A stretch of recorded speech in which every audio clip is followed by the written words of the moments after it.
অবশ্যই বন্ধুগণ, ত্রিপুরাতে জাতি জনজাতি আমাদের এই যে মৈত্রী সেটা যেন সুদৃঢ় হয়, তার জন্য ভারতীয় জনতা পার্টির আমাদের কেন্দ্রীয় নেতৃত্ব এবং আমাদের যে যশস্ব প্রধানমন্ত্রী নরেন্দ্র মোদীজি সবসময় সর্বতভাবে উনি চেষ্টা করেন এবং চেষ্টা করে যাচ্ছেন।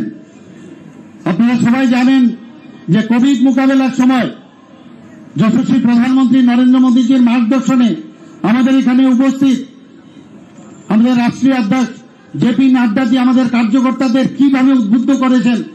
আমরা কেউ রাস্তার মধ্যে বেরোতে পারতাম না তখন, সেই জায়গার মধ্যে উনি আমাদের ভার্চুয়াল মিটিং করে করে সমস্ত কার্যকর্তাকে মাঠে নামিয়েছে, যাতে একজনও ব্যক্তি বিভিন্ন সময়ে বিভিন্নভাবে মানুষ যেন না খেয়ে থাকে তার জন্য ব্যবস্থা, না খেয়ে থাকতে পারে তার জন্য চেষ্টা করেছেন। আমরা খাবার পৌঁছে দিয়ে গেছি, কোভিড ভ্যাকসিনেশনের সময় উনার নির্দেশে আমরা কাজ করে গেছি। এইরকম একজন ব্যক্তিত্ব আমাদের মাঝখানে আজকে এসছেন। আমরা সত্যি আজকে আনন্দিত এবং সময় সময় উনি যে নির্দেশিকা আমাদের দেন তার জন্য ভারতীয় জনতা পার্টির সমস্ত কার্যকর্তা এবং সাধারণ মানুষ পর্যন্ত উনার যে সবসময় উনাকে দেখেন এবং উনাকে অত্যন্ত শ্রদ্ধার সাথে উনাকে সবসময় উনাকে ভাবেন। তো এইরকম একজন ব্যক্তি আজকে এসছেন, আমি আর বিশেষ কিছু বলবো না। আমরা ত্রিপুরা সরকার জনজাতিদের উন্নতির জন্য কি কি করে গেছেন বা আমরা করছি সেই বিষয়গুলো এখানে আমার পূর্ববর্তী বক্তারা রেখেছেন। আমি আর এই বিষয়ে এখানে বিস্তৃতভাবে বলবো না। যার জন্য আপনারা এখানে আছে, যার কথা শোনার জন্য আপনারা এখানে এই রৌদ্রের মধ্যে আপনারা বসে আছেন, আমরা সবাই এখন উনার কথা শুনবো। এই দু চারটি কথা বলে আমি আমার বক্তব্য এখানে শেষ করছি। নমস্কার, বন্দে মাতরম, ভারত মাতা কি জয়। बहुत बहुत धन्यवाद। आं जतन कयने ताबो तिनि पान्डा जे बरं निबागै संसाखाबा जे पान्डा निबागै दिनो फायनायजाक आबो ताबुं नो जों नंनि बुस्कांग तुक दङ आं बै किसिसा आं जतन कयो असो सातुं तुमानि बिसंगते किसिसा खालगै अरो तंजादि अ पान्डा पायसा के ताव फायआं रंगिनावनो सिने तिनि नारो आक्रानो। पहले मैं धन्यवाद देना चाहूंगी आज की जो सभा है, जिनके लिए आज यहाँ पे हम एकत्रित हुए हैं। हमारी इस त्रिपुरा की माता त्रिपुरेश्वरी की पावन भूमि में आपका आगमन हमारे लिए सौभाग्य है और मैं जनजातियों की तरफ से आपका बहुत बहुत आभारी हूँ, जिनके लिए हम अभी तक बैठे हैं, जिनको सुनने के लिए अभी तक हम बैठे हैं। चलिए जोरदार तालियों से बुला लेते हैं हमारे राष्ट्रीय अध्यक्ष जी आदरणीय जेपी नड्डा जी को। सर आप यहाँ पे आए, आप कुछ शब्द बोले, हमें मार्गदर्शन जो तो नहीं आप बोल रहे हैं।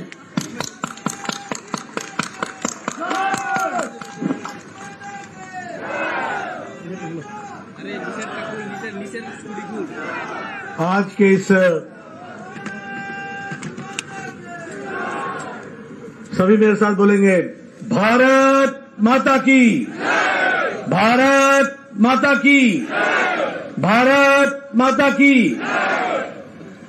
आज के इस सभा में मेरे साथ उपस्थित यहाँ के बहुत ही यशस्वी मुख्यमंत्री श्री मानिक शाह जी, हमारे उप मुख्यमंत्री श्री जिष्णुदेव बर्मन जी, हमारे पूर्व में मुख्यमंत्री रहे और हमारे वरिष्ठ साथी श्री विप्लव देव जी, भारत सरकार में मंत्री बहन प्रतिमा भौमिक जी, हमारे प्रदेश के जुझारू अध्यक्ष, कर्मशील अध्यक्ष और मेरे वरिष्ठ साथी श्री राजीव भट्टाचार्य जी, विनोद सोनकर जी हमारे प्रभारी, हमारे रेवती त्रिपुरा जो हमारे सांसद हैं, हमारे रतनलाल जी नाथ मंत्री, फणींद्र नाथ जी हमारे जनरल सेक्रेटरी ऑर्गेनाइजेशन, रामपादा जमातिया जी मंत्री, सुश्री संताना चकमा जी, राम प्रसाद पॉल जी, परमजीत जी, भगवान दास जी, सुशांता चौधरी जी, मनोज कांति देव जी, विकास देरबर्मा जी, हमारे अतुल देरबर्मा जी, प्रमोद रियांग जी, परिमल देवबर्मा जी, शंभूलाल चकमा जी, वीरेंद्र किशोर जी, बुरबा मोहन देव त्रिपुरा जी, डीसी हरांग ख्वाल जी, सम्मानित मंच, और यहां इतनी गर्मी में, इतनी धूप में, इतनी दूर दूर से आए हुए हमारे सभी देवियों और सज्जनों, मेरे नौजवान साथियों, मीडिया के मेरे साथी, प्रिंट मीडिया और इलेक्ट्रॉनिक मीडिया के मेरे साथी, मैं अपना सौभाग्य मानता हूं कि मुझे आज इस जनजातीय सम्मेलन में, इस जनसभा में आप सब लोगों के साथ मिलने का, दर्शन करने का सौभाग्य मिला है। सबसे पहले तो मैं त्रिपुरा सुंदरी मां, यहां की देवी, इस पावन भूमि की और सारे देश में जिनको हम सब लोग पूजते हैं, ऐसी माता हमारी त्रिपुरा सुंदरी जी को हम नमन करते हैं, आशीर्वाद लेते हैं और उनका नमन करते हुए हम अपनी बात को प्रारंभ करते हैं। जब मैं यहां आया हूं तो इस वीर भूमि को, इस पवित्र भूमि को, जहां महाराजा वीर विक्रम किशोर माणिक्य जी, जो बहादुर जी, जो यहां के राजा रहे, उसी तरीके से फनी भूषण जी, हमारे स्वतंत्रता सेनानी, शांति भूषण जी, हमारे स्वतंत्रता सेनानी, जिन्होंने त्रिपुरा की और देश की रक्षा के लिए अपने आप को, अपना अस्तित्व समाप्त करके ये लड़ाई लड़ी, ऐसे लोगों को, ऐसे वीर लोगों को मैं नमन करता हूं और उनसे आशीर्वाद प्राप्त करता हूं। मैं यहां सभी जनजाति नेताओं का भी आदर समेत उनको भी मैं नमन करता हूं। यह त्रिपुरा की भूमि जो विभिन्न जनजातियों से, लगभग 19 समुदायों से, 19 जनजातियों से त्रिपुरा प्रदेश एक तरीके से खुशहाल, आगे बढ़ने वाला, अपनी आकांक्षाओं को पूरा करते हुए आगे बढ़ने का, पहले विप्लव देव जी और मानिक शाह जी के नेतृत्व में यह प्रदेश आगे बढ़ने के लिए जो आगे बढ़ा है, ऐसी पवित्र भूमि को जहां मैं नमन करता हूं, वहीं मैं जनजातीय समुदाय को भी नमन करता हूं और आशीर्वाद लेकर के अपनी बात को प्रारंभ करता हूं। हम भील जनजाति, भूटिया जनजाति, चकमा जनजाति, गारो जनजाति, जमातिया जनजाति और सभी 19 जनजातियों को भूल नहीं सकते हैं, क्योंकि उन्होंने त्रिपुरा की संस्कृति के साथ साथ भारत की संस्कृति की रक्षा के लिए मुख्य धारा में शामिल होकर के इस प्रदेश को और इस देश को आगे बढ़ाने में अपना योगदान किया है।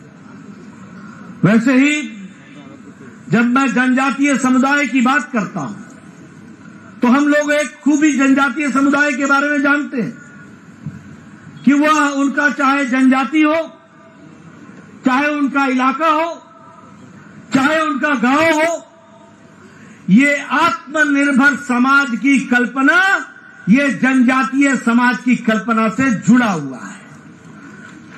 जहां जनजाति होती है वो आत्मनिर्भर होने के लिए अपने ही समुदाय के साथ आत्मनिर्भरता की ओर बढ़ने का प्रयास करती है। और हम सबके लिए बड़ी गौरव का विषय है कि प्रधानमंत्री नरेंद्र मोदी जी ने इस देश की जनजाति ताकत को पहचाना। भारत के यशस्वी मुख्यमंत्री ने, प्रधानमंत्री ने इस देश के जनजाति गौरव को पहचाना। यह जनजाति समाज सिर्फ देखने में सीधा साधा देशभक्ति नहीं है। यह वह समाज है जिसने जब जब इस देश पर कोई संकट आया है तो रक्षा करने के लिए जनजाति समाज हमेशा अग्रसर रहा है। ऐसे को पहचाना है तो हमारे प्रधानमंत्री मोदी जी ने पहचाना है। और इसीलिए आज हम खुशी के साथ कह सकते हैं कि भारत के यशस्वी प्रधानमंत्री ने जनजाति समाज को अमृतकाल के अवसर में 75 साल की आजादी के पश्चात भारत के सर्वोच्च पद पर अगर किसी को बैठाने का काम किया है तो वो जनजाति महिला आदरणीय श्रीमती द्रौपदी मुर्मू को वहां पर सुशोभित किया है। देश के सर्वोच्च पद पर यह सबसे बड़ा सम्मान आजाद भारत में जनजाति समाज को और जनजाति समाज से निकली हुई साधारण परिवार से एक महिला जिन्होंने जीवन को कष्ट में जीते हुए भारत की मूल्य और भारत की मूल धारणाओं को अपने साथ समावेश करते हुए जीवन व्यतीत किया, ऐसे महान विभूति को भारत की राष्ट्रपति बनाने का काम यशस्वी प्रधानमंत्री ने किया और जनजाति समाज को एक स्थान देने का प्रयास हुआ है। उसी तरीके से मैं जब जनजाति समुदाय के साथियों से मिल रहा हूं तो मैं ये गौरव के साथ कह सकता हूं कि पहली बार भारत सरकार में इतना ज्यादा प्रतिनिधित्व सरकार में जनजाति समाज को दिया तो नरेंद्र मोदी जी ने दिया। आज एनडीए की सरकार में 8 ट्राइबल मिनिस्टर हैं और त्रिपुरा में 5 मंत्री ट्राइबल हैं और वह जनजाति समाज को रिप्रेजेंट करते हैं। ये आपको मैं इसलिए बता रहा हूं क्योंकि हमने जनजाति समाज को भारत की मुख्य धारा का पार्ट माना, अंश माना। और इसके साथ साथ मैं ये भी बोलना चाहता हूं कि भारत रत्न अटल बिहारी वाजपेयी थे, किसी ने सुध नहीं ली जनजातियों की, किसी ने इनकी चिंता नहीं की। अगर ट्राइबल मिनिस्ट्री, अगर जनजाति मंत्रालय जनजाति भाइयों के विकास के लिए किसी ने भी स्थापित किया तो वो भारत के भारत रत्न अटल बिहारी वाजपेयी जी प्रधानमंत्री थे जिन्होंने इसकी चिंता की। और आज हमारे जनजाति क्षेत्र से संबंध रखने वाले आपकी तरह जमीन से निकले हुए अर्जुन मुंडा जी, आज वो भी मंत्री के रूप में हम सब लोगों को जीवन में जनजाति समुदाय की चिंता कर रहे हैं। आज राष्ट्रीय tribal institute, national institute for tribals, इसकी स्थापना 75 साल बाद हुई है। यानी 75 साल में किसी सरकार को ये नहीं लगा कि नेशनल ट्राइबल इंस्टीट्यूट खुलना चाहिए। ये खोलने का काम भी किया तो वह मोदी जी ने किया और अमित शाह ने उसका उद्घाटन करके वह भी समर्पित किया है। ये भी हमको ध्यान रखना चाहिए। अगर मैं बात करूं, आज दिन तक जनजाति गौरव दिवस ही नहीं मनाया जाता था। जनजाति गौरव दिवस के बारे में कोई चिंता ही नहीं करता था। पिछले साल भारत के यशस्वी प्रधानमंत्री ने हमारे यहां 15 नवंबर को भगवान बिरसा मुंडा के जन्मदिन को वह जनजाति गौरव दिवस के रूप में मनाने का निर्णय लिया और जनजाति समुदाय को गौरव प्रदान करने का मौका दिया। तो इस सरकार ने किया, ये भी हमको ध्यान में रखना चाहिए। आज जब मैं यहां आया हूं तो मुझे ये घोषणा करते हुए भी अच्छा लगता है कि भारत सरकार ने arm forces special protection act लगभग 46-66% लोगों के स्थान से उसको हटा दिया है और आपको मुख्य धारा में जीने का एक मौका मिल रहा है। उसी तरीके से 27 सेंटर ट्राइबल रिसर्च सेंटर के खोले गए, जिसमें से 50% सेंटर ऑफ एक्सेलेंस है, वो विकास की कहानी कहते हैं। उसी तरीके से अगर हम देखें तो आज जनजाति भाइयों पर जो सीपीएम की सरकार में वायलेंस होता था, आज हम कह सकते हैं कि वह आक्रमण और वो वायलेंस, वो जो आपके ऊपर अत्याचार होता था, वह विप्लव देव की पूर्व सरकार में और माणिक शाह जी के नेतृत्व में अब समाप्त हो गया है। अब आप शांति से जी सकते हैं, इस तरीके की व्यवस्था की गई है।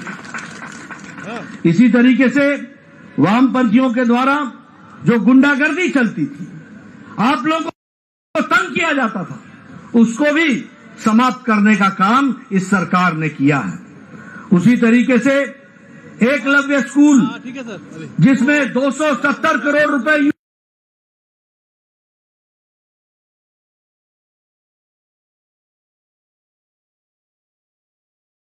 यूपीए की सरकार खर्च करती थी, आज 1400 करोड़ रुपए भारत सरकार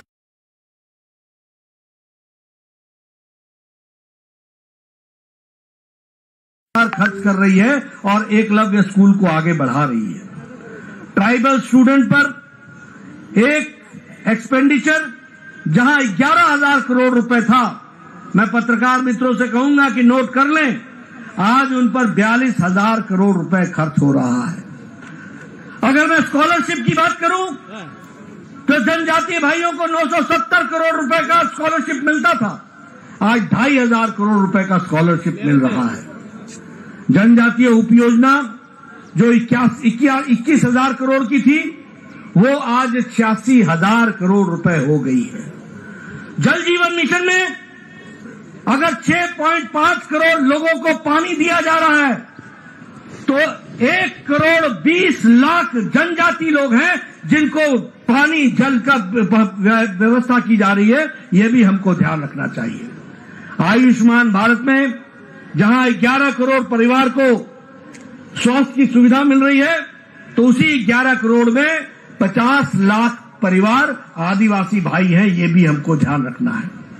प्रधानमंत्री आवास योजना में अगर 1 करोड़ 70 लाख आवास आते हैं त्रिपुरा में, तो उसमें से 40 लाख आवास यहां पर हम जनजाति भाइयों को दे रहे हैं।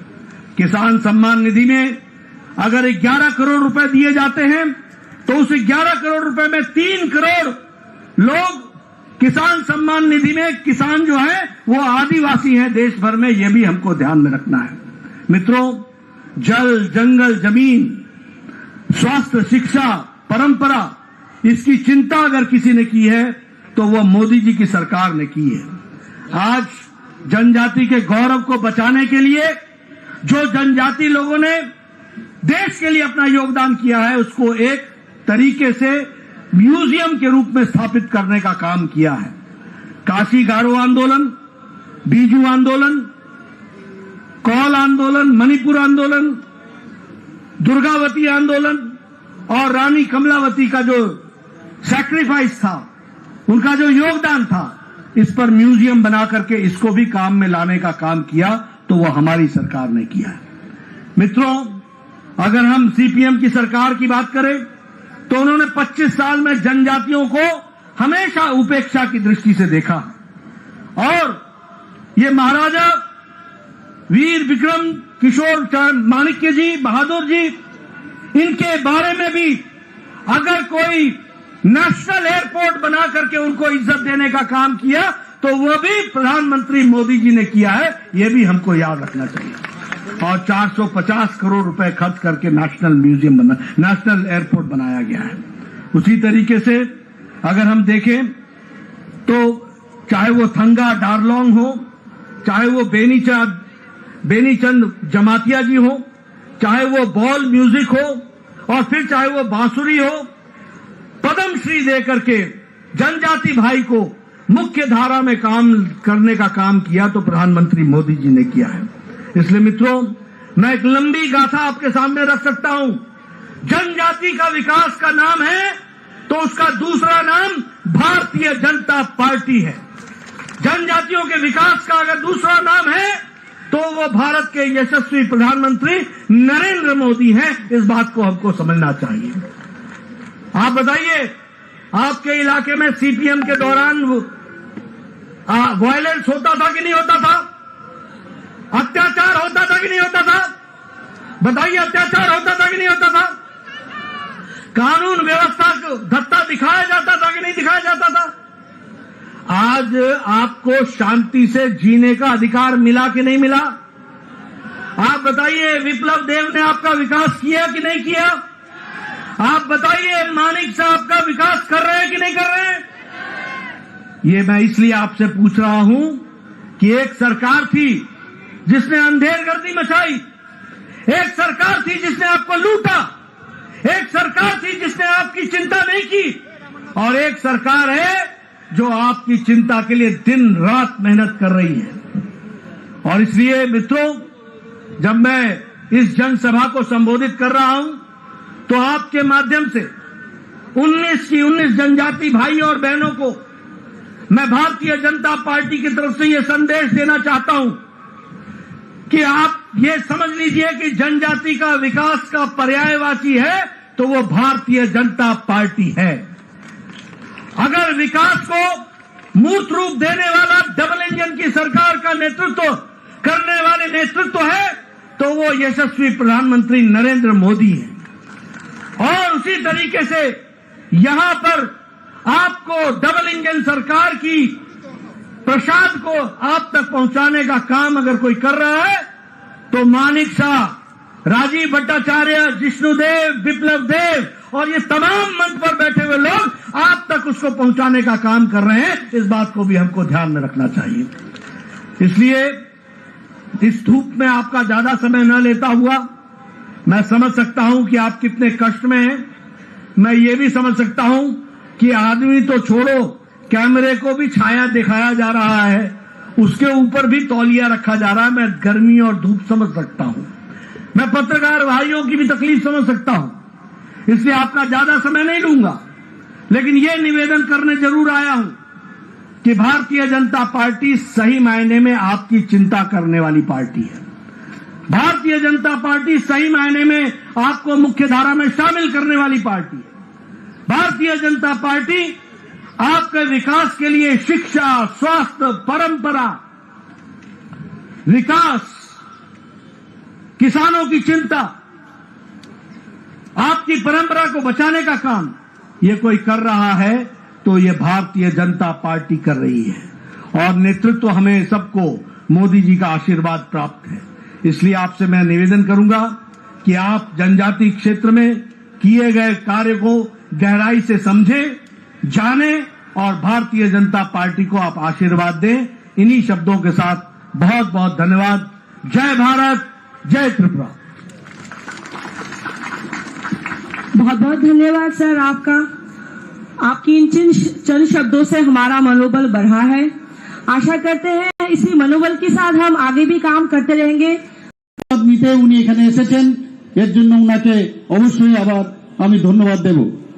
বন্ধুগণ, ত্রিপুরাতে জাতি জনজাতি আমাদের এই যে মৈত্রী সেটা যেন সুদৃঢ় হয়, তার জন্য ভারতীয় জনতা পার্টির আমাদের কেন্দ্রীয় নেতৃত্ব এবং আমাদের যে যশস্বী প্রধানমন্ত্রী নরেন্দ্র মোদীজি সবসময় সর্বতভাবে উনি চেষ্টা করেন এবং চেষ্টা করে যাচ্ছেন।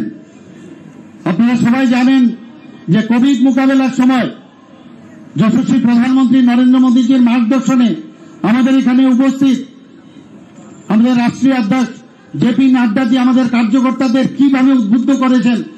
আমরা কেউ রাস্তার মধ্যে বেরোতে পারতাম না, তখন সেই জায়গার মধ্যে উনি আমাদের ভার্চুয়াল মিটিং করে করে সমস্ত কার্যকর্তাকে মাঠে নামিয়েছে, যাতে একজনও ব্যক্তি বিভিন্ন সময়ে বিভিন্নভাবে মানুষ যেন না খেয়ে থাকে তার জন্য ব্যবস্থা, না খেয়ে থাকতে পারে তার জন্য চেষ্টা করেছেন। আমরা খাবার পৌঁছে দিয়ে গেছি, কোভিড ভ্যাকসিনেশনের সময় উনার নির্দেশে আমরা কাজ করে গেছি। এইরকম একজন ব্যক্তিত্ব আমাদের মাঝখানে আজকে এসছেন। আমরা সত্যি আজকে আনন্দিত এবং সময় সময় উনি যে নির্দেশিকা আমাদের দেন তার জন্য ভারতীয় জনতা পার্টির সমস্ত কার্যকর্তা এবং সাধারণ মানুষ পর্যন্ত উনার যে সবসময় উনাকে দেখেন এবং উনাকে অত্যন্ত শ্রদ্ধা সাথে উনাকে সবসময় উনাকে ভাবেন। তো এইরকম একজন ব্যক্তি আজকে এসছেন। আমি আর বিশেষ কিছু বলবো না। আমরা ত্রিপুরা সরকার জনজাতিদের উন্নতির জন্য কি কি করে গেছেন বা আমরা করছি সেই বিষয়গুলো এখানে আমার পূর্ববর্তী বক্তারা রেখেছেন। আমি আর এই বিষয়ে এখানে বিস্তৃতভাবে বলবো না। যার জন্য আপনারা এখানে আছে, যার কথা শোনার জন্য আপনারা এখানে এই রৌদ্রের মধ্যে আপনারা বসে আছেন, আমরা সবাই এখন উনার কথা শুনবো। এই দু চারটি কথা বলে আমি আমার বক্তব্য এখানে শেষ করছি। নমস্কার। বন্দে মাতরম। ভারত মাতা কি জয়। बहुत बहुत धन्यवाद। आं जतन कयनाय ताबो दिनैनि पान्डा जे बरंनि बागै जों संसाखाबा जे पान्डानि बागै जों दिनाव फायलायजाक आबो ताबुंनो जों नंनि बुस्काङो तुक दङ आरो बाय किसिसा आं जतन कयो असो सातुं तुमानि बिसङते किसिसा खालगै अरो तंजादि अ पान्डा पायसा हंगे ताव फायआं रंगिनावनो सिनि दिनैनि नारो आक्रानो। पहले मैं धन्यवाद देना चाहूंगी आज की जो सभा है जिनके लिए आज यहाँ पे हम एकत्रित हुए हैं। हमारी इस त्रिपुरा की माता त्रिपुरेश्वरी की पावन भूमि में आपका आगमन हमारे लिए सौभाग्य है और मैं जनजातियों की तरफ से आपका बहुत बहुत आभारी हूँ जिनके लिए हम अभी तक बैठे हैं, जिनको सुनने के लिए अभी तक हम बैठे हैं। चलिए जोरदार तालियों से बुला लेते हैं हमारे राष्ट्रीय अध्यक्ष जी आदरणीय जेपी नड्डा जी को। सर आप यहाँ पे आए, आप कुछ शब्द बोले, हमें मार्गदर्शन जो तो नहीं आप बोल रहे हैं।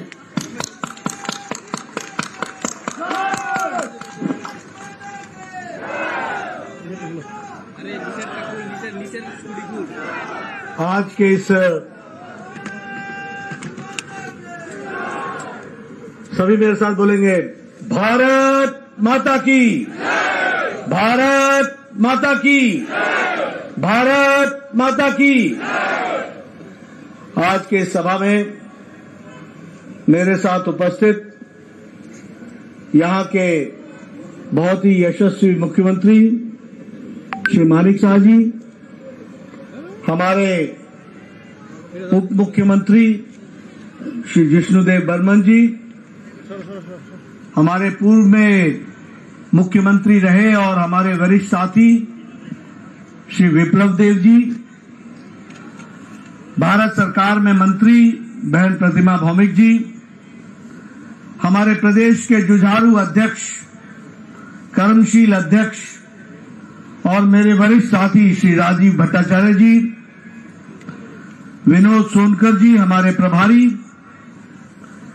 हमारे रेवती त्रिपुरा जो हमारे सांसद हैं, हमारे रतनलाल जी नाथ मंत्री, फणींद्र नाथ जी हमारे जनरल सेक्रेटरी ऑर्गेनाइजेशन, रामपादा जमातिया जी मंत्री, सुश्री संताना चकमा जी, राम प्रसाद पॉल जी, परमजीत जी, भगवान दास जी, सुशांता चौधरी जी, मनोज कांति देव जी, विकास देरबर्मा जी, हमारे अतुल देरबर्मा जी, प्रमोद रियांग जी, परिमल देवबर्मा जी, शंभूलाल चकमा जी, वीरेंद्र किशोर जी, बुरबा मोहन देव त्रिपुरा जी, डीसी हरांग ख्वाल जी, सम्मानित मंच और यहाँ इतनी गर्मी में, इतनी धूप में, इतनी दूर दूर से आए हुए हमारे सभी देवियों और सज्जनों, मेरे नौजवान साथियों, मीडिया के मेरे साथी, प्रिंट मीडिया और इलेक्ट्रॉनिक मीडिया के मेरे साथी, मैं अपना सौभाग्य मानता हूं कि मुझे आज इस जनजातीय सम्मेलन में, इस जनसभा में आप सब लोगों के साथ मिलने का, दर्शन करने का सौभाग्य मिला है। सबसे पहले तो मैं त्रिपुरा सुंदरी मां, यहां की देवी, इस पावन भूमि की और सारे देश में जिनको हम सब लोग पूजते हैं, ऐसी माता हमारी त्रिपुरा सुंदरी जी को हम नमन करते हैं, आशीर्वाद लेते हैं और उनका नमन करते हुए हम अपनी बात को प्रारंभ करते हैं। जब मैं यहां आया हूं तो इस वीर भूमि को, इस पवित्र भूमि को, जहां महाराजा वीर विक्रम किशोर माणिक्य जी जो बहादुर जी जो यहाँ के राजा रहे, उसी तरीके से फनी भूषण जी हमारे स्वतंत्रता सेनानी, शांति भूषण जी हमारे स्वतंत्रता सेनानी, जिन्होंने त्रिपुरा की और देश की रक्षा के लिए अपने आप को, अपना अस्तित्व समाप्त करके ये लड़ाई लड़ी, ऐसे लोगों को, ऐसे वीर लोगों को मैं नमन करता हूं और उनसे आशीर्वाद प्राप्त करता हूं। मैं यहां सभी जनजाति नेताओं का भी आदर समेत उनको भी मैं नमन करता हूं। यह त्रिपुरा की भूमि जो विभिन्न जनजातियों से, लगभग 19 समुदायों से, 19 जनजातियों से त्रिपुरा प्रदेश एक तरीके से खुशहाल आगे बढ़ने वाला, अपनी आकांक्षाओं को पूरा करते हुए आगे बढ़ने का, पहले विप्लव देव जी और मानिक शाह जी के नेतृत्व में यह प्रदेश आगे बढ़ने के लिए जो आगे बढ़ा है, ऐसी पवित्र भूमि को जहां मैं नमन करता हूं, वहीं मैं जनजातीय समुदाय को भी नमन करता हूं और आशीर्वाद लेकर के अपनी बात को प्रारंभ करता हूं। हम भील जनजाति, भूटिया जनजाति, चकमा जनजाति, गारो जनजाति, जमातिया जनजाति और सभी 19 जनजातियों को भूल नहीं सकते हैं, क्योंकि उन्होंने त्रिपुरा की संस्कृति के साथ साथ भारत की संस्कृति की रक्षा के लिए मुख्य धारा में शामिल होकर के इस प्रदेश को और इस देश को आगे बढ़ाने में अपना योगदान किया है। वैसे ही जब मैं जनजातीय समुदाय की बात करता हूं, तो हम लोग एक खूबी जनजातीय समुदाय के बारे में जानते हैं कि वह, उनका चाहे जनजाति हो, चाहे उनका इलाका हो, चाहे उनका गांव हो, ये आत्मनिर्भर समाज की कल्पना, ये जनजातीय समाज की कल्पना से जुड़ा हुआ है। जहां जनजाति होती है, वो आत्मनिर्भर होने के लिए अपने ही समुदाय के साथ आत्मनिर्भरता की ओर बढ़ने का प्रयास करती है। और हम सबके लिए बड़ा ही गौरव का विषय है कि प्रधानमंत्री नरेंद्र मोदी जी ने इस देश की जनजाति ताकत को पहचाना। भारत के यशस्वी मुख्यमंत्री ने, प्रधानमंत्री ने इस देश के जनजाति गौरव को पहचाना।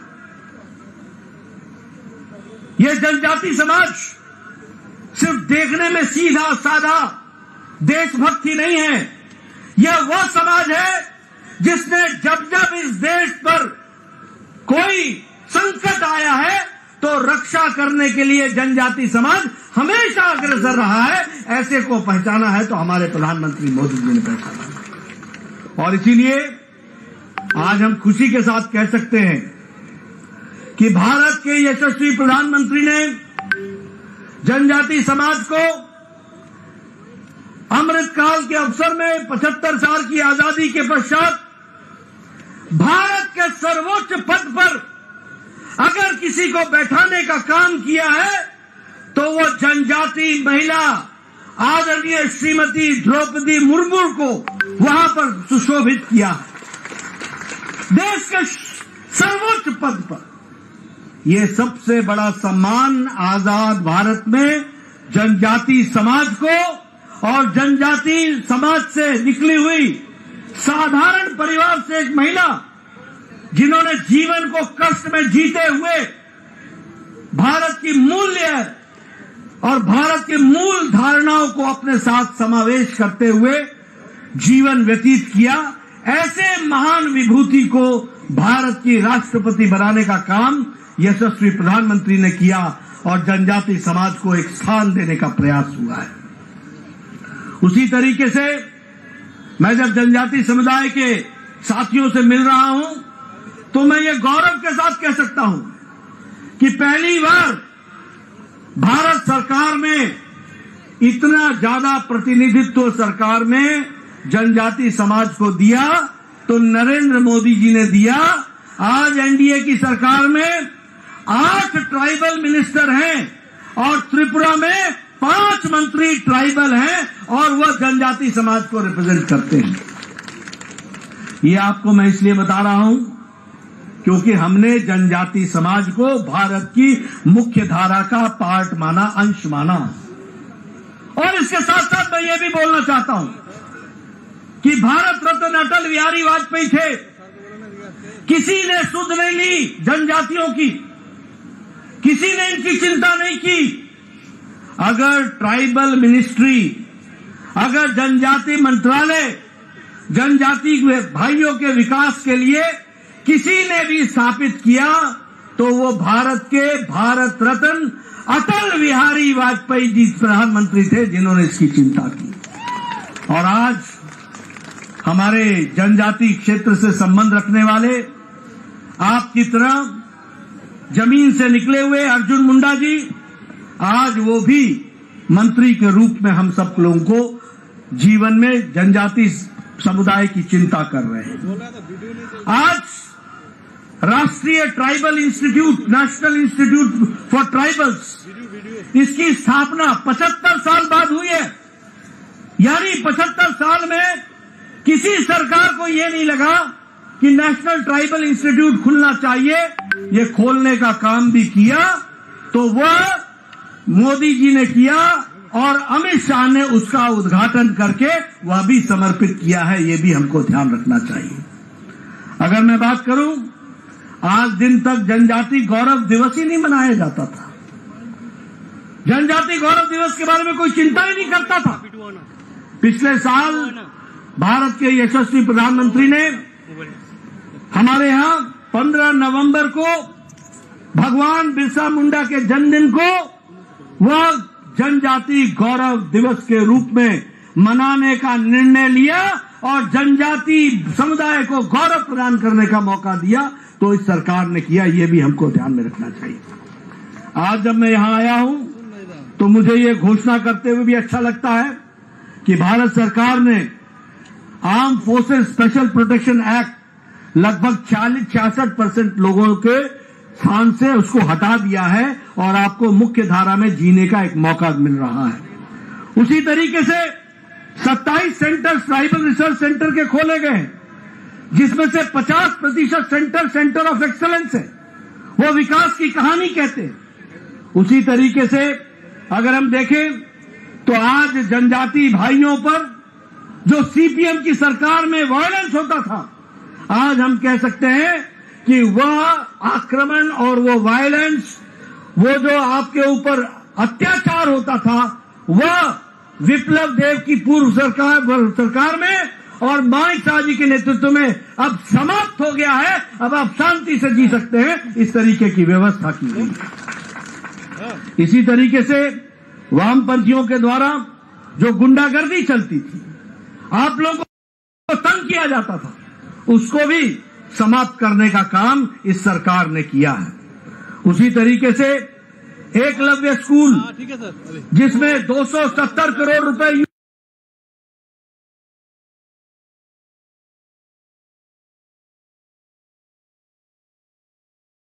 यूपीए की सरकार खर्च करती थी, आज 1400 करोड़ रुपए भारत सरकार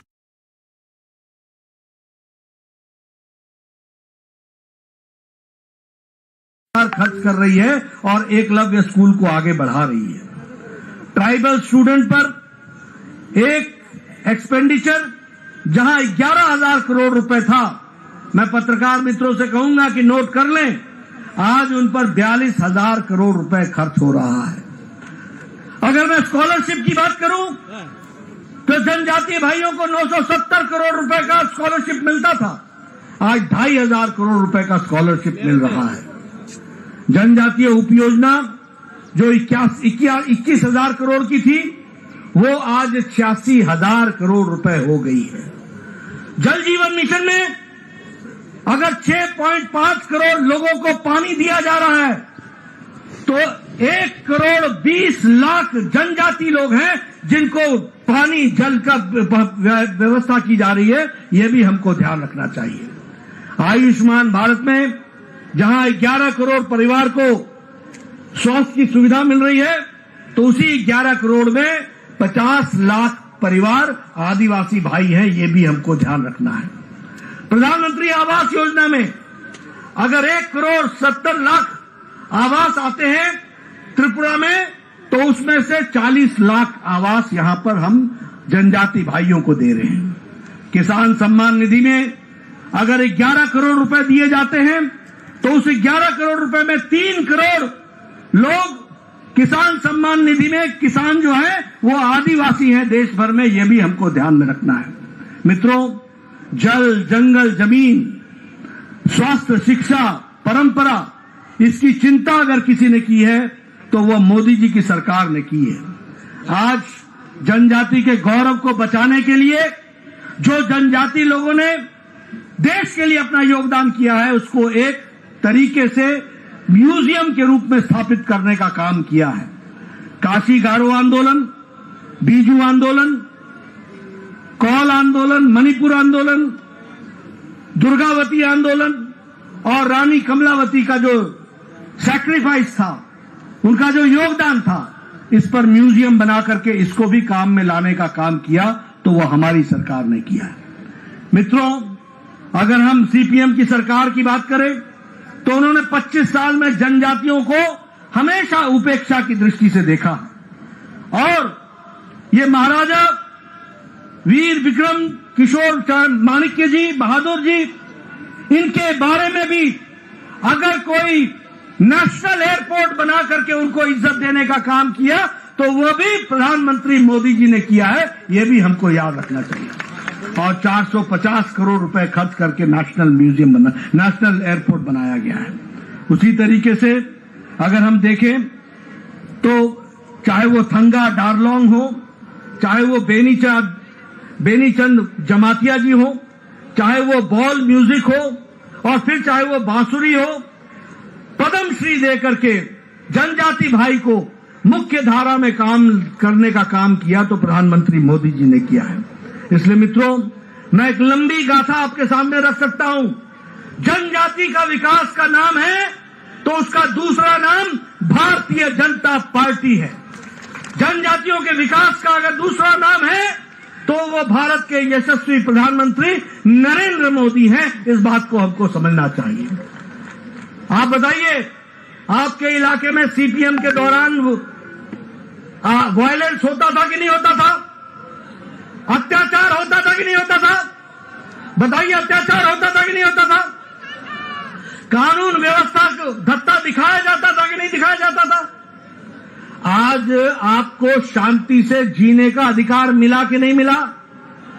आप बताइए, विप्लव देव ने आपका विकास किया कि नहीं किया?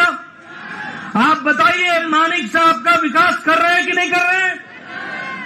ये मैं इसलिए आपसे पूछ रहा हूं कि एक सरकार थी जिसने अंधेरगर्दी मचाई, एक सरकार थी जिसने आपको लूटा, एक सरकार थी जिसने आपकी चिंता नहीं की, और एक सरकार है जो आपकी चिंता के लिए दिन रात मेहनत कर रही है। और इसलिए मित्रों, जब मैं इस जनसभा को संबोधित कर रहा हूं तो आपके माध्यम से 19 जनजाति भाई और बहनों को मैं भारतीय जनता पार्टी की तरफ से यह संदेश देना चाहता हूं कि आप ये समझ लीजिए कि जनजाति का विकास का पर्यायवाची है तो वो भारतीय जनता पार्टी है। अगर विकास को मूर्त रूप देने वाला डबल इंजन की सरकार का नेतृत्व करने वाले नेतृत्व है तो वो यशस्वी प्रधानमंत्री नरेंद्र मोदी है। और उसी तरीके से यहां पर आपको डबल इंजन सरकार की प्रसाद को आप तक पहुंचाने का काम अगर कोई कर रहा है तो मानिक शाह, राजीव भट्टाचार्य, जिष्णुदेव, विप्लव देव और ये तमाम मंच पर बैठे हुए लोग आप तक उसको पहुंचाने का काम कर रहे हैं। इस बात को भी हमको ध्यान में रखना चाहिए। इसलिए इस धूप में आपका ज्यादा समय न लेता हुआ, मैं समझ सकता हूं कि आप कितने कष्ट में हैं। मैं ये भी समझ सकता हूं कि आदमी तो छोड़ो, कैमरे को भी छाया दिखाया जा रहा है, उसके ऊपर भी तौलिया रखा जा रहा है। मैं गर्मी और धूप समझ सकता हूं, मैं पत्रकार भाइयों की भी तकलीफ समझ सकता हूं। इसलिए आपका ज्यादा समय नहीं लूंगा, लेकिन ये निवेदन करने जरूर आया हूं कि भारतीय जनता पार्टी सही मायने में आपकी चिंता करने वाली पार्टी है। भारतीय जनता पार्टी सही मायने में आपको मुख्य धारा में शामिल करने वाली पार्टी है। भारतीय जनता पार्टी आपके विकास के लिए शिक्षा, स्वास्थ्य, परंपरा, विकास, किसानों की चिंता, आपकी परंपरा को बचाने का काम ये कोई कर रहा है तो ये भारतीय जनता पार्टी कर रही है और नेतृत्व हमें सबको मोदी जी का आशीर्वाद प्राप्त है। इसलिए आपसे मैं निवेदन करूंगा कि आप जनजाति क्षेत्र में किए गए कार्य को गहराई से समझें, जानें और भारतीय जनता पार्टी को आप आशीर्वाद दें। इन्हीं शब्दों के साथ बहुत बहुत धन्यवाद। जय भारत, जय त्रिपुरा। बहुत बहुत धन्यवाद सर आपका। आपकी इन चंद शब्दों से हमारा मनोबल बढ़ा है। आशा करते हैं इसी मनोबल के साथ हम आगे भी काम करते रहेंगे। নিতে উনি এখানে এসেছেন, এর জন্য উনাকে অবশ্যই আবার আমি ধন্যবাদ দেব। বন্ধুগণ, ত্রিপুরাতে জাতি জনজাতি আমাদের এই যে মৈত্রী সেটা যেন সুদৃঢ় হয়, তার জন্য ভারতীয় জনতা পার্টির আমাদের কেন্দ্রীয় নেতৃত্ব এবং আমাদের যে যশস্বী প্রধানমন্ত্রী নরেন্দ্র মোদীজি সবসময় সর্বতভাবে উনি চেষ্টা করেন এবং চেষ্টা করে যাচ্ছেন। আপনারা সবাই জানেন যে কোভিড মোকাবেলার সময় যশস্বী প্রধানমন্ত্রী নরেন্দ্র মোদীজির মার্গদর্শনে আমাদের এখানে উপস্থিত আমাদের রাষ্ট্রীয় অধ্যক্ষ জেপি নাড্ডাজি আমাদের কার্যকর্তাদের কিভাবে উদ্বুদ্ধ করেছেন। আমরা কেউ রাস্তার মধ্যে বেরোতে পারতাম না তখন। সেই জায়গার মধ্যে উনি আমাদের ভার্চুয়াল মিটিং করে করে সমস্ত কার্যকর্তাকে মাঠে নামিয়েছে, যাতে একজনও ব্যক্তি বিভিন্ন সময়ে বিভিন্নভাবে মানুষ যেন না খেয়ে থাকে তার জন্য ব্যবস্থা, না খেয়ে থাকতে পারে তার জন্য চেষ্টা করেছেন। আমরা খাবার পৌঁছে দিয়ে গেছি, কোভিড ভ্যাকসিনেশনের সময় উনার নির্দেশে আমরা কাজ করে গেছি। এইরকম একজন ব্যক্তিত্ব আমাদের মাঝখানে আজকে এসছেন। আমরা সত্যি আজকে আনন্দিত এবং সময় সময় উনি যে নির্দেশিকা আমাদের দেন তার জন্য ভারতীয় জনতা পার্টির সমস্ত কার্যকর্তা এবং সাধারণ মানুষ পর্যন্ত উনার যে সবসময় উনাকে দেখেন এবং উনাকে অত্যন্ত শ্রদ্ধা সাথে উনাকে সবসময় উনাকে ভাবেন। তো এইরকম একজন ব্যক্তি আজকে এসছেন। আমি আর বিশেষ কিছু বলবো না। আমরা ত্রিপুরা সরকার জনজাতিদের উন্নতির জন্য কি কি করে গেছেন বা আমরা করছি সেই বিষয়গুলো এখানে আমার পূর্ববর্তী বক্তারা রেখেছেন। আমি আর এই বিষয়ে এখানে বিস্তৃতভাবে বলবো না। যার জন্য আপনারা এখানে আছে, যার কথা শোনার জন্য আপনারা এখানে এই রৌদ্রের মধ্যে আপনারা বসে আছেন, আমরা সবাই এখন উনার কথা শুনবো। এই দুই চারটি কথা বলে আমি আমার বক্তব্য এখানে শেষ করছি। নমস্কার। বন্দে মাতরম। ভারত মাতা কি জয়। बहुत बहुत धन्यवाद। आं जतन कयनाय ताबो दिनैनि पान्डा जे बरंनि बागै जों संसाखाबा जे पान्डानि बागै जों दिनाव फायलायजाक आबो ताबुंनो जों नंनि बुस्राङो तुक दङ आरो बै किसिसा आं जतन कय असो सातुं तुमानि बिसङते किसिसा खालगै अरो तंजादि अ पान्डा पायसा हंगे ताव फायआं रंगिनावनो सिने दिनैनि नारो आक्रानो। पहले मैं धन्यवाद देना चाहूंगी आज की जो सभा है, जिनके लिए आज यहाँ पे हम एकत्रित हुए हैं। हमारी इस त्रिपुरा की माता त्रिपुरेश्वरी की पावन भूमि में आपका आगमन हमारे लिए सौभाग्य है और मैं जनजातियों की तरफ से आपका बहुत बहुत आभारी हूँ, जिनके लिए हम अभी तक बैठे हैं, जिनको सुनने के लिए अभी तक हम बैठे हैं। चलिए जोरदार तालियों से बुला लेते हैं हमारे राष्ट्रीय अध्यक्ष जी आदरणीय जेपी नड्डा जी को।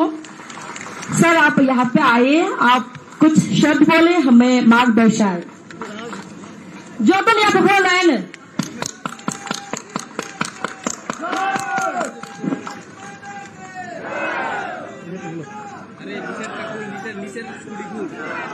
आज के इस सभी मेरे साथ बोलेंगे, भारत माता की, भारत माता की, भारत माता की।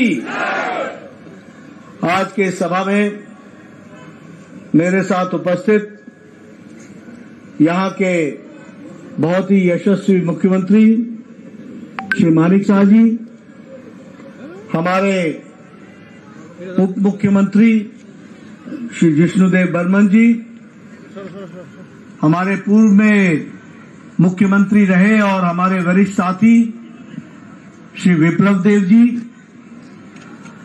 भारत सरकार में मंत्री बहन प्रतिमा भौमिक जी, हमारे प्रदेश के जुझारू अध्यक्ष कर्मशील अध्यक्ष और मेरे वरिष्ठ साथी श्री राजीव भट्टाचार्य जी, विनोद सोनकर जी हमारे प्रभारी,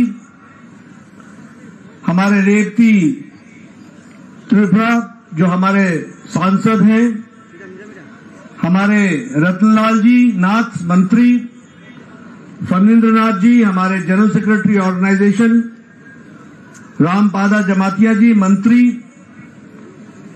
सुश्री संताना चकमा जी, राम प्रसाद पॉल जी, परमजीत जी, भगवान दास जी, सुशांता चौधरी जी, मनोज कांति देव जी, विकास देरबर्मा जी, हमारे अतुल देरबर्मा जी, प्रमोद रियांग जी, परिमल देवबर्मा जी, शंभूलाल चकमा जी, वीरेंद्र किशोर जी, बुरबा मोहन देव त्रिपुरा जी, डीसी हरांग ख्वाल जी, सम्मानित मंच और यहां इतनी गर्मी में, इतनी धूप में, इतनी दूर दूर से आए हुए हमारे सभी देवियों और सज्जनों, मेरे नौजवान साथियों, मीडिया के मेरे साथी, प्रिंट मीडिया और इलेक्ट्रॉनिक मीडिया के मेरे साथी, मैं अपना सौभाग्य मानता हूं कि मुझे आज इस जनजातीय सम्मेलन में, इस जनसभा में आप सब लोगों के साथ मिलने का, दर्शन करने का सौभाग्य मिला है। सबसे पहले तो मैं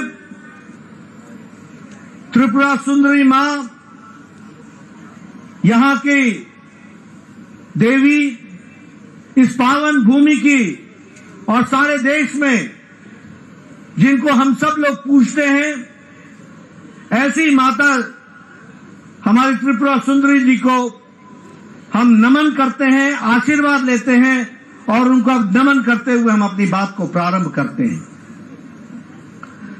जब मैं यहां आया हूं तो इस वीर भूमि को, इस पवित्र भूमि को, जहां महाराजा वीर विक्रम किशोर माणिक्य जी, जो बहादुर जी, जो यहां के राजा रहे, उसी तरीके से फणी भूषण जी हमारे स्वतंत्रता सेनानी, शांति भूषण जी हमारे स्वतंत्रता सेनानी, जिन्होंने त्रिपुरा की और देश की रक्षा के लिए अपने आप को, अपना अस्तित्व समाप्त करके ये लड़ाई लड़ी, ऐसे लोगों को, ऐसे वीर लोगों को मैं नमन करता हूं और उनसे आशीर्वाद प्राप्त करता हूं। मैं यहां सभी जनजाति नेताओं का भी आदर समेत उनको भी मैं नमन करता हूं। यह त्रिपुरा की भूमि जो विभिन्न जनजातियों से, लगभग 19 समुदायों से, 19 जनजातियों से त्रिपुरा प्रदेश एक तरीके से खुशहाल आगे बढ़ने वाला, अपनी आकांक्षाओं को पूरा करते हुए आगे बढ़ने का, पहले विप्लव देव जी और मानिक शाह जी के नेतृत्व में यह प्रदेश आगे बढ़ने के लिए जो आगे बढ़ा है, ऐसी पवित्र भूमि को जहां मैं नमन करता हूं, वहीं मैं जनजातीय समुदाय को भी नमन करता हूं और आशीर्वाद लेकर के अपनी बात को प्रारंभ करता हूं। हम भील जनजाति, भूटिया जनजाति, चकमा जनजाति, गारो जनजाति, जमातिया जनजाति और सभी 19 जनजातियों को भूल नहीं सकते हैं, क्योंकि उन्होंने त्रिपुरा की संस्कृति के साथ साथ भारत की संस्कृति की रक्षा के लिए मुख्य धारा में शामिल होकर के इस प्रदेश को और इस देश को आगे बढ़ाने में अपना योगदान किया है। वैसे ही जब मैं जनजातीय समुदाय की बात करता हूं तो हम लोग एक खूबी जनजातीय समुदाय के बारे में जानते हैं कि वह उनका चाहे जनजाति हो, चाहे उनका इलाका हो, चाहे उनका गांव हो, ये आत्मनिर्भर समाज की कल्पना ये जनजातीय समाज की कल्पना से जुड़ा हुआ है। जहां जनजाति होती है वो आत्मनिर्भर होने के लिए अपने ही समुदाय के साथ आत्मनिर्भरता की ओर बढ़ने का प्रयास करती है। और हम सबके लिए बहुत ही गौरव का विषय है कि प्रधानमंत्री नरेंद्र मोदी जी ने इस देश की जनजाति ताकत को पहचाना। भारत के यशस्वी मुख्यमंत्री ने, प्रधानमंत्री ने इस देश के जनजाति गौरव को पहचाना। यह जनजाति समाज सिर्फ देखने में सीधा साधा देशभक्ति नहीं है, यह वो समाज है जिसने जब जब इस देश पर कोई संकट आया है तो रक्षा करने के लिए जनजाति समाज हमेशा अग्रसर रहा है। ऐसे को पहचाना है तो हमारे प्रधानमंत्री मोदी जी ने पहचाना। और इसीलिए आज हम खुशी के साथ कह सकते हैं कि भारत के यशस्वी प्रधानमंत्री ने जनजाति समाज को अमृतकाल के अवसर में 75 साल की आजादी के पश्चात भारत के सर्वोच्च पद पर अगर किसी को बैठाने का काम किया है तो वो जनजाति महिला आदरणीय श्रीमती द्रौपदी मुर्मू को वहां पर सुशोभित किया है। देश के सर्वोच्च पद पर यह सबसे बड़ा सम्मान आजाद भारत में जनजाति समाज को और जनजाति समाज से निकली हुई साधारण परिवार से एक महिला जिन्होंने जीवन को कष्ट में जीते हुए भारत की मूल्य और भारत के मूल धारणाओं को अपने साथ समावेश करते हुए जीवन व्यतीत किया, ऐसे महान विभूति को भारत की राष्ट्रपति बनाने का काम यशस्वी प्रधानमंत्री ने किया और जनजाति समाज को एक स्थान देने का प्रयास हुआ है। उसी तरीके से मैं जब जनजाति समुदाय के साथियों से मिल रहा हूं तो मैं ये गौरव के साथ कह सकता हूं कि पहली बार भारत सरकार में इतना ज्यादा प्रतिनिधित्व सरकार में जनजाति समाज को दिया तो नरेंद्र मोदी जी ने दिया। आज एनडीए की सरकार में 8 ट्राइबल मिनिस्टर हैं और त्रिपुरा में 5 मंत्री ट्राइबल हैं और वह जनजाति समाज को रिप्रेजेंट करते हैं। ये आपको मैं इसलिए बता रहा हूं क्योंकि हमने जनजाति समाज को भारत की मुख्य धारा का पार्ट माना, अंश माना। और इसके साथ साथ मैं ये भी बोलना चाहता हूं कि भारत रत्न अटल बिहारी वाजपेयी थे, किसी ने सुध नहीं ली जनजातियों की, किसी ने इनकी चिंता नहीं की। अगर ट्राइबल मिनिस्ट्री, अगर जनजाति मंत्रालय जनजाति भाइयों के विकास के लिए किसी ने भी स्थापित किया तो वो भारत के भारत रत्न अटल बिहारी वाजपेयी जी प्रधानमंत्री थे जिन्होंने इसकी चिंता की। और आज हमारे जनजाति क्षेत्र से संबंध रखने वाले आपकी तरह जमीन से निकले हुए अर्जुन मुंडा जी आज वो भी मंत्री के रूप में हम सब लोगों को जीवन में जनजाति समुदाय की चिंता कर रहे हैं। आज राष्ट्रीय tribal institute, national institute for tribals, इसकी स्थापना 75 साल बाद हुई है। यानी 75 साल में किसी सरकार को ये नहीं लगा कि नेशनल ट्राइबल इंस्टीट्यूट खुलना चाहिए, ये खोलने का काम भी किया तो वह मोदी जी ने किया और अमित शाह ने उसका उद्घाटन करके वह भी समर्पित किया है। ये भी हमको ध्यान रखना चाहिए। अगर मैं बात करूं, आज दिन तक जनजाति गौरव दिवस ही नहीं मनाया जाता था। जनजाति गौरव दिवस के बारे में कोई चिंता ही नहीं करता था। पिछले साल भारत के यशस्वी प्रधानमंत्री ने हमारे यहाँ 15 नवंबर को भगवान बिरसा मुंडा के जन्मदिन को वह जनजाति गौरव दिवस के रूप में मनाने का निर्णय लिया और जनजाति समुदाय को गौरव प्रदान करने का मौका दिया, तो इस सरकार ने किया। ये भी हमको ध्यान में रखना चाहिए। आज जब मैं यहाँ आया हूँ तो मुझे ये घोषणा करते हुए भी अच्छा लगता है कि भारत सरकार ने arm forces special protection act लगभग 66% लोगों के स्थान से उसको हटा दिया है और आपको मुख्य धारा में जीने का एक मौका मिल रहा है। उसी तरीके से 27 सेंटर ट्राइबल रिसर्च सेंटर के खोले गए, जिसमें से 50% सेंटर ऑफ एक्सेलेंस है, वो विकास की कहानी कहते हैं।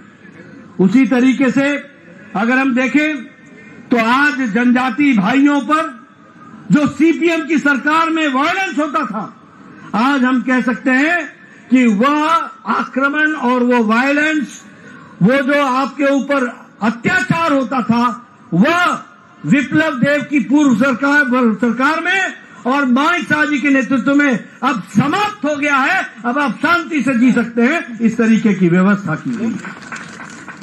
इसी तरीके से वामपंथियों के द्वारा जो गुंडागर्दी चलती थी, आप लोगों को तंग किया जाता था, उसको भी समाप्त करने का काम इस सरकार ने किया है। उसी तरीके से एकलव्य स्कूल, जिसमें 270 करोड़ रुपए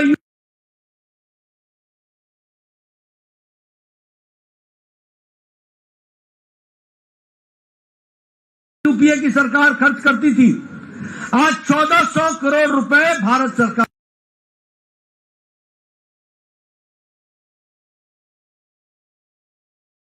खर्च कर रही है और एकलव्य स्कूल को आगे बढ़ा रही है। ट्राइबल स्टूडेंट पर एक एक्सपेंडिचर जहां 11,000 करोड़ रुपए था, मैं पत्रकार मित्रों से कहूंगा कि नोट कर लें, आज उन पर 42,000 करोड़ रुपए खर्च हो रहा है। अगर मैं स्कॉलरशिप की बात करूं तो जनजातीय भाइयों को 970 करोड़ रुपए का स्कॉलरशिप मिलता था, आज 2,500 करोड़ रुपए का स्कॉलरशिप मिल रहा है। जनजातीय उपयोजना जो 21,000 करोड़ की थी, वो आज 86,000 करोड़ रुपए हो गई है। जल जीवन मिशन में अगर 6.5 करोड़ लोगों को पानी दिया जा रहा है, तो 1 करोड़ 20 लाख जनजाति लोग हैं जिनको पानी जल का व्यवस्था की जा रही है। यह भी हमको ध्यान रखना चाहिए। आयुष्मान भारत में जहां 11 करोड़ परिवार को स्वास्थ्य की सुविधा मिल रही है, तो उसी 11 करोड़ में 50 लाख परिवार आदिवासी भाई हैं। ये भी हमको ध्यान रखना है। प्रधानमंत्री आवास योजना में अगर 1 करोड़ 70 लाख आवास आते हैं त्रिपुरा में, तो उसमें से 40 लाख आवास यहां पर हम जनजाति भाइयों को दे रहे हैं। किसान सम्मान निधि में अगर 11 करोड़ रुपए दिए जाते हैं, तो उस 11 करोड़ रुपए में 3 करोड़ लोग किसान सम्मान निधि में, किसान जो है वो आदिवासी हैं देश भर में। ये भी हमको ध्यान में रखना है। मित्रों, जल, जंगल, जमीन, स्वास्थ्य, शिक्षा, परंपरा, इसकी चिंता अगर किसी ने की है तो वह मोदी जी की सरकार ने की है। आज जनजाति के गौरव को बचाने के लिए जो जनजाति लोगों ने देश के लिए अपना योगदान किया है, उसको एक तरीके से म्यूजियम के रूप में स्थापित करने का काम किया है। काशी गारो आंदोलन, बीजू आंदोलन, कौल आंदोलन, मणिपुर आंदोलन, दुर्गावती आंदोलन और रानी कमलावती का जो सैक्रिफाइस था, उनका जो योगदान था, इस पर म्यूजियम बना करके इसको भी काम में लाने का काम किया, तो वो हमारी सरकार ने किया है। मित्रों, अगर हम सीपीएम की सरकार की बात करें तो उन्होंने 25 साल में जनजातियों को हमेशा उपेक्षा की दृष्टि से देखा और ये महाराजा वीर विक्रम किशोर माणिक्य जी, बहादुर जी, इनके बारे में भी अगर कोई नेशनल एयरपोर्ट बना करके उनको इज्जत देने का काम किया, तो वो भी प्रधानमंत्री मोदी जी ने किया है। ये भी हमको याद रखना चाहिए। और 450 करोड़ रुपए खर्च करके नेशनल एयरपोर्ट बनाया गया है। उसी तरीके से अगर हम देखें तो चाहे वो थंगा डारलोंग हो, चाहे वो बेनीचंद जमातिया जी हो, चाहे वो बॉल म्यूजिक हो और फिर चाहे वो बांसुरी हो, पद्म श्री दे करके जनजाति भाई को मुख्य धारा में काम करने का काम किया तो प्रधानमंत्री मोदी जी ने किया है। इसलिए मित्रों, मैं एक लंबी गाथा आपके सामने रख सकता हूं। जनजाति का विकास का नाम है तो उसका दूसरा नाम भारतीय जनता पार्टी है। जनजातियों के विकास का अगर दूसरा नाम है तो वो भारत के यशस्वी प्रधानमंत्री नरेंद्र मोदी हैं। इस बात को हमको समझना चाहिए। आप बताइए, आपके इलाके में सीपीएम के दौरान वायलेंस होता था कि नहीं होता था? अत्याचार होता था कि नहीं होता था? बताइए, अत्याचार होता था कि नहीं होता था? कानून व्यवस्था को धत्ता दिखाया जाता था कि नहीं दिखाया जाता था? आज आपको शांति से जीने का अधिकार मिला कि नहीं मिला? आप बताइए, विप्लव देव ने आपका विकास किया कि नहीं किया? आप बताइए, मानिक साहब का विकास कर रहे हैं कि नहीं कर रहे हैं? ये मैं इसलिए आपसे पूछ रहा हूं कि एक सरकार थी जिसने अंधेरगर्दी मचाई, एक सरकार थी जिसने आपको लूटा, एक सरकार थी जिसने आपकी चिंता नहीं की, और एक सरकार है जो आपकी चिंता के लिए दिन रात मेहनत कर रही है। और इसलिए मित्रों, जब मैं इस जनसभा को संबोधित कर रहा हूं तो आपके माध्यम से 19 जनजाति भाई और बहनों को मैं भारतीय जनता पार्टी की तरफ से यह संदेश देना चाहता हूं कि आप ये समझ लीजिए कि जनजाति का विकास का पर्यायवाची है तो वो भारतीय जनता पार्टी है। अगर विकास को मूर्त रूप देने वाला डबल इंजन की सरकार का नेतृत्व करने वाले नेतृत्व है तो वो यशस्वी प्रधानमंत्री नरेंद्र मोदी है। और उसी तरीके से यहां पर आपको डबल इंजन सरकार की प्रसाद को आप तक पहुंचाने का काम अगर कोई कर रहा है तो मानिक शाह, राजीव भट्टाचार्य, जिष्णुदेव, विप्लव देव और ये तमाम मंच पर बैठे हुए लोग आप तक उसको पहुंचाने का काम कर रहे हैं। इस बात को भी हमको ध्यान में रखना चाहिए। इसलिए इस धूप में आपका ज्यादा समय न लेता हुआ, मैं समझ सकता हूं कि आप कितने कष्ट में हैं। मैं ये भी समझ सकता हूं कि आदमी तो छोड़ो, कैमरे को भी छाया दिखाया जा रहा है, उसके ऊपर भी तौलिया रखा जा रहा है। मैं गर्मी और धूप समझ सकता हूं, मैं पत्रकार भाइयों की भी तकलीफ समझ सकता हूं। इसलिए आपका ज्यादा समय नहीं लूंगा, लेकिन ये निवेदन करने जरूर आया हूं कि भारतीय जनता पार्टी सही मायने में आपकी चिंता करने वाली पार्टी है। भारतीय जनता पार्टी सही मायने में आपको मुख्य धारा में शामिल करने वाली पार्टी है। भारतीय जनता पार्टी आपके विकास के लिए शिक्षा, स्वास्थ्य, परंपरा, विकास, किसानों की चिंता, आपकी परंपरा को बचाने का काम ये कोई कर रहा है तो ये भारतीय जनता पार्टी कर रही है। और नेतृत्व हमें सबको मोदी जी का आशीर्वाद प्राप्त है। इसलिए आपसे मैं निवेदन करूंगा कि आप जनजाति क्षेत्र में किए गए कार्य को गहराई से समझें, जानें और भारतीय जनता पार्टी को आप आशीर्वाद दें। इन्हीं शब्दों के साथ बहुत बहुत धन्यवाद। जय भारत, जय त्रिपुरा। बहुत बहुत धन्यवाद सर आपका। आपकी इन चंद शब्दों से हमारा मनोबल बढ़ा है। आशा करते हैं इसी मनोबल के साथ हम आगे भी काम करते रहेंगे भाजपा के लिए।